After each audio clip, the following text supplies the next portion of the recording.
Doctor gourd అనే ఒక water proofing కంపెనీని ఇక్కడ కుకట్పల్లి నియోజకవర్గంలో ఖైత్లాపూర్ ఏరియాలో అల్లాపూర్ ఏరియాలో వాళ్ళు ఏర్పాటు చేయడం జరిగింది. నాకు సోషల్ మీడియాలో ఈ తమ్ముడు ఇమ్రోజ్ అని నాకు ఒక మెసేజ్ పెట్టారు. అన్న, మీరు గతంలో ఒకసారి జేఎన్టీయూలో ఒక ఉపన్యాసంలో చెప్పారు, don't be a job seeker, be a job creator అని చెప్పారు. దాన్ని ఇన్స్పిరేషన్గా తీసుకొని మేము ఈ కంపెనీ స్టార్ట్ చేశాము. 0 పెట్టుబడితో, రూపాయి పెట్టుబడి లేకుండా 9 మంది మా ఆలోచననే ఒక పెట్టుబడిగా మొదలుపెట్టినాము. కొంత ప్రోగ్రెస్ సాధించినాము. ఇంకా మీరు వచ్చి మమ్మల్ని ఆశీర్వదిస్తే తప్పకుండా మరింత ఉన్నతి సాధించే అవకాశం ఉంటుంది. ఇక్కడికి రండి అంటే వాళ్ళ వారిని కలవడానికి వచ్చాను. చూసిన తర్వాత పిల్లల్ని చూస్తే చాలా సంతోషం అనిపించింది. మా ఎమ్మెల్యే కృష్ణారావు గారు, మా ఇక్కడ కార్పొరేటర్ గారు సబీహా గౌసుద్దీన్ గారు అందరూ కూడా వచ్చారు. నిజంగా పిల్లల్ని చూస్తే చాలా సంతోషంగా ఉంది.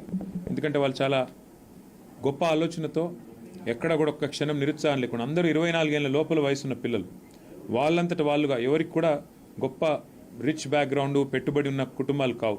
సామాన్య మధ్యతరగతి పేద కుటుంబాల నుంచి వచ్చి ఇవాళ మేము కనుక అనుకుంటే ఎందుకు సాధించలేము. ఏషియన్ పెయింట్స్ అనే కంపెనీని 4 మిత్రులు పెట్టి ఇవాళ 1,36,000 కోట్ల రూపాయలకు తీసుకొని పోయినప్పుడు మేమెందుకు చేయలేము, మేమెందుకు సాధించకూడదు అనే ఒక మంచి ఆలోచనతో వారి కార్యక్రమాన్ని తీసుకున్నారు, ఈ కంపెనీని పెట్టారు. I wish them all the best. అట్లాగే వారికి నేను ఇక్కడికి వచ్చిన తర్వాత మాకు మా పార్టీ ఆఫీస్లో కూడా కొంత వాటర్ ప్రూఫింగ్ పని ఉంది హెడ్ ఆఫీస్లో, కాబట్టి వారికి ఆ పని ఇస్తానని చెప్పాను. మా కార్పొరేటర్ గారు కూడా ఇక్కడే స్థానికంగా ఒక స్కూల్ కడుతున్నాము, స్కూల్లో కూడా వాటర్ ప్రూఫింగ్ పని ఉంది, అది కూడా ఈ పిల్లలకే ఇస్తాను ఆర్డర్ అని చెప్పారు. చాలా సంతోషం.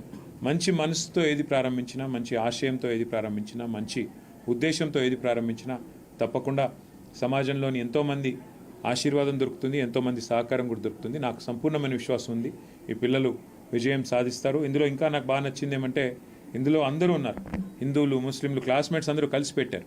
వాళ్ళకి ఏమీ వేరే ఫీలింగులు కానీ కులాలు మతాల పిచ్చులు కానీ ఏం లేకుండా, మాకు ఈ సమాజంలో ఒక గుర్తింపు రావాలి, మేము ఒక పని చేయాలి అని చెప్పి 9 మంది పిల్లలు ఒక దగ్గరకు వచ్చి పెట్టిన ఈ కార్యక్రమం విజయవంతం కావాలి.